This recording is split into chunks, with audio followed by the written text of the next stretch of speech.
Welcome everyone to the National Black Feminist Book Group. Of course, we're reading Alice Walker's book. This is our second session, and we're reading We Are the Ones We've Been Waiting For, Inner Light in a Time of Darkness, Meditations by Alice Walker. And tonight we are on chapter 4, called All Praises to the Pause, the Universal Moment of Reflection. My name is Michelle Odom. I'm one of the hosts of the book group, along with Randie Henderson. I want you to feel comfortable joining the book group. We are open to new members. We can have 10 people at a time in the Hangout, Google Hangout, and an unlimited number watching on YouTube. But I want you to feel comfortable coming into the Hangout. Venita will tell you I will spend as much time as it takes giving you technical assistance if you're having difficulty doing that, except we need to do it at some other time than when the meeting is going on. So I think Google Hangouts is a little bit more complicated than it says it is.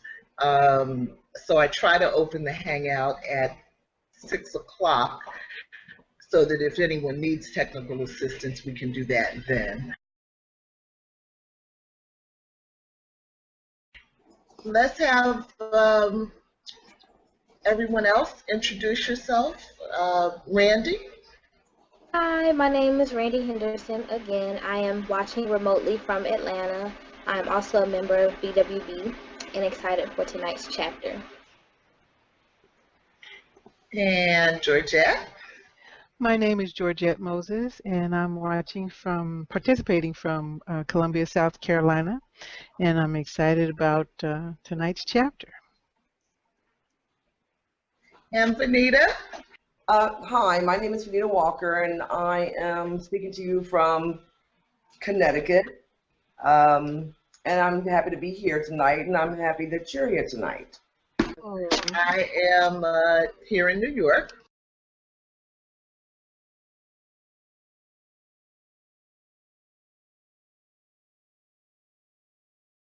On chapter 4, All Praises to the Pause, the Universal Moment of Reflection. Does someone want to read the summary there? Sure, Randie. I was just about to say something. Okay, Venita.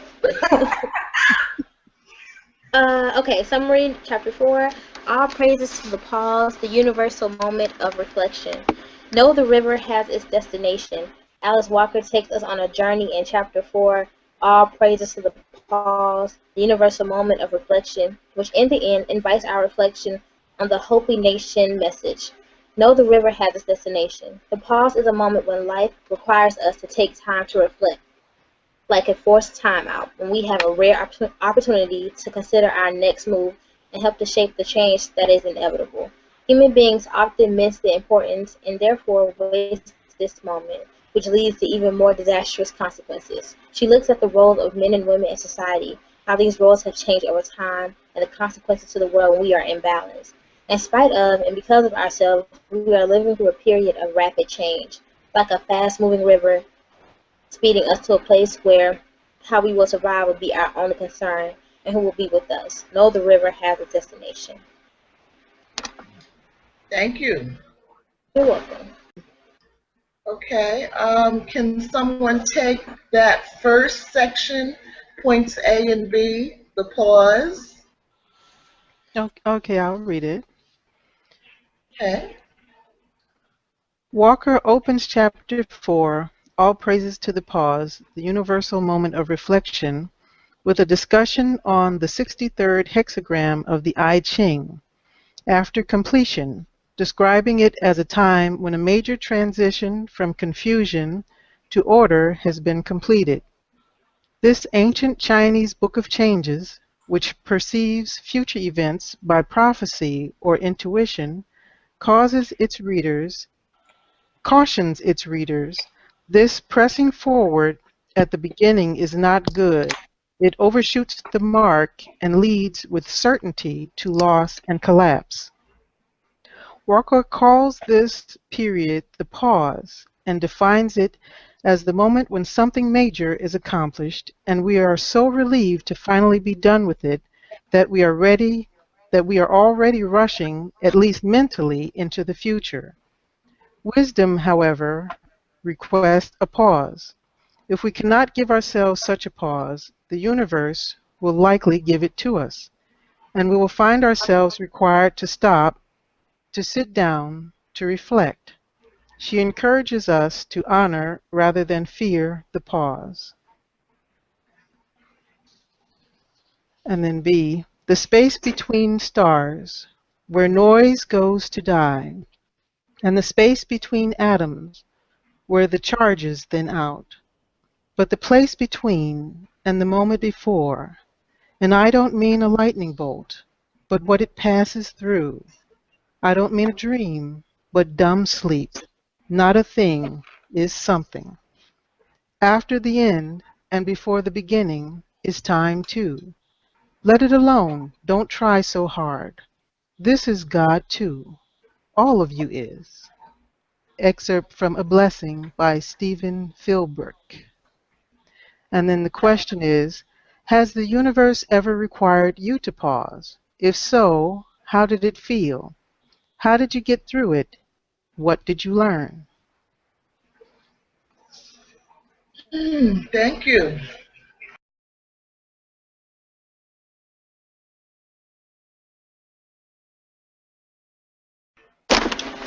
Anybody? Venita? Sure, Randy. Sure. Ooh, I'm coming to Atlanta. Uh-oh. Run, Randy. I didn't have like a lupus attack or something. You know I can't do the heat, Randy, so I'll never get there. But you can come here. Come in the fall. That is true. When you get that 60-degree weather. Yeah. Yes, the universe has required me to pause. Actually, the universe demanded that I pause. About 7 years ago, when I was diagnosed with lupus. I think our last meeting I was explaining to you how I never would have had the opportunity to stop or would have taken opportunity to stop. But as you read, I remember reading and her saying that if you do not take the time to pause, then illness or a host of other things will inevitably make you pause. And that's what happened to me. That's why I say thank God for lupus. Because I never stopped. I always thought I had to be moving. If I wasn't moving, then I wasn't, worthy on being on the earth. I was expected to be doing something 24 hours a day. And my body said, no, that's not how we're doing it anymore. So it forced me to stop. So how did it feel to be in that pause? Well, first I didn't understand it because like I said, it wasn't a voluntary pause. It was a major illness. First I was fearful. I think most of it was just because of the unknown, and I didn't understand that my body was saying you need to stop and just chill. But once I grasped that, and it didn't really take long, it was pretty cool, actually. I mean, it actually gave me an excuse, a valid excuse. Because usually, when you're so busy moving in our world, and we move very quickly, to you or to me, there isn't a valid excuse for me to do nothing. Lupus gave me a valid excuse. And I embraced it, and I didn't feel bad about it, because after all, I have lupus. So I can lay back here and be sick for a couple of years and really think about what my purpose is. You know, I mean, I was validated. And that's actually what it did. It said it was okay. Although it wasn't my choice, I still in my mind felt like it was okay. Whereas that, you know, if I'm healthy in any other way, I would have said, oh my God, I'm not doing this. I could be accomplishing that. I'm not, you know, here for this. But it was good, actually. Once I felt better, I had a chance to reevaluate my life and reevaluate the people in my lives and relationships and where I wanted to be and what I wanted to do. And I would have never had that time otherwise, or I would have taken that. Mostly, I guess you wouldn't have had that time because you'd have found something to fill that space. So even if you did want to take that time, you wouldn't have allowed yourself to take it because you would have filled that space, which meant that I didn't have time, and it's a vicious cycle, goes round and round. Yeah. Yeah. So yeah, that's why that part of the chapter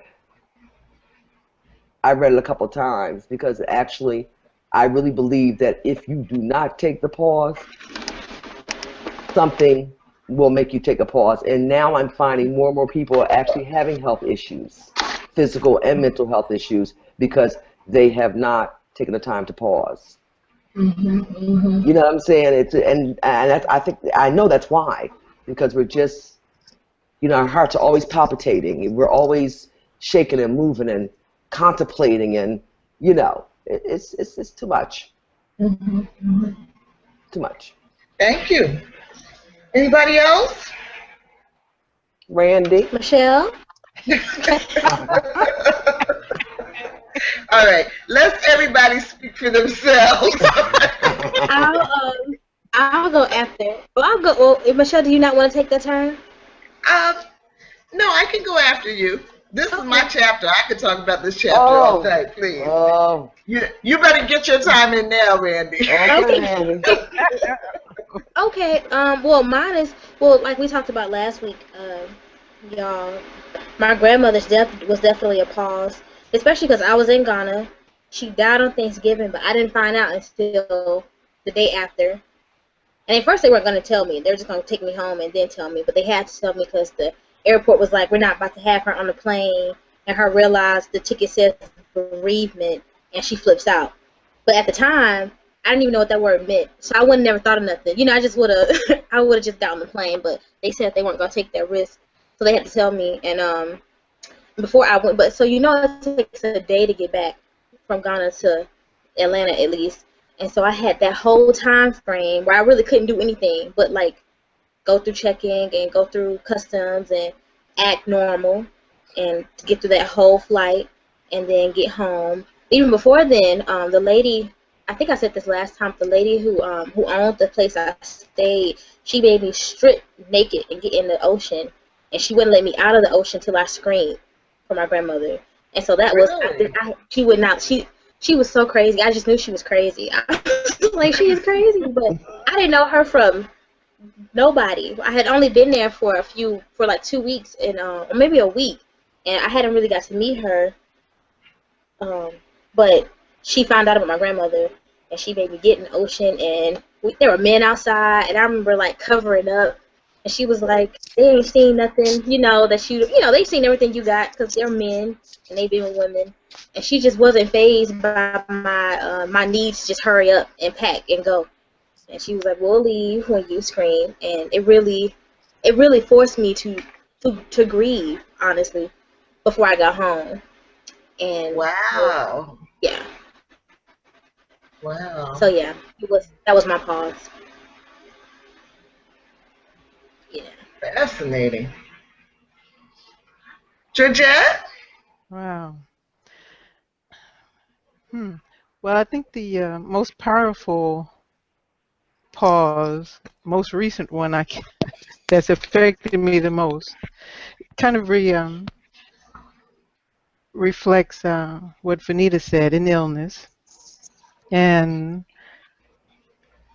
previously, you know, I'm military, former military, but you know, they really indoctrinate you to, if you're not doing something, if you're not productive, you're not successful.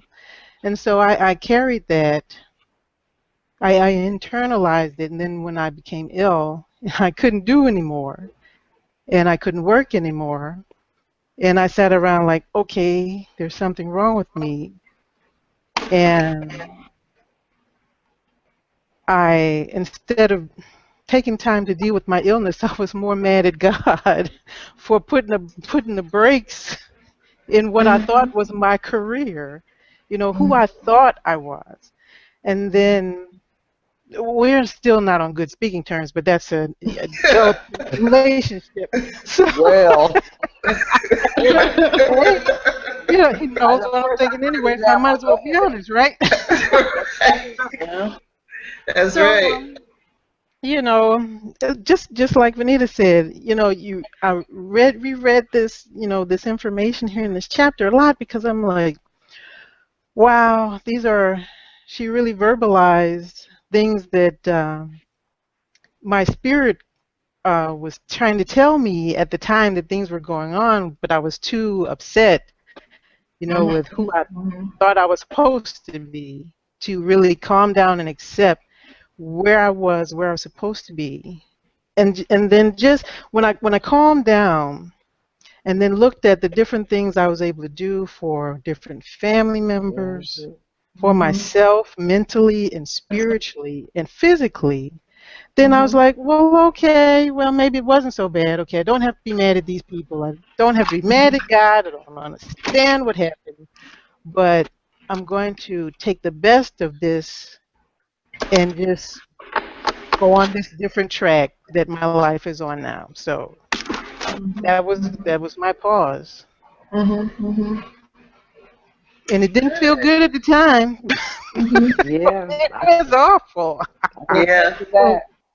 but I'm okay now. Had a lot of love, a lot of people try to slap me upside the head and say, "What are you talking about? I wish I was sick and I didn't have to go right through this." Okay. But so that's how I got through it. I understand. Well, I have been on a very long, extremely long, life-defining kind of pause. It feels like to me, and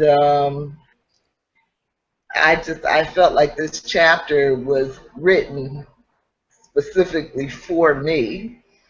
And there's just so much that I can say, but I'm going to spread it out throughout the meeting, and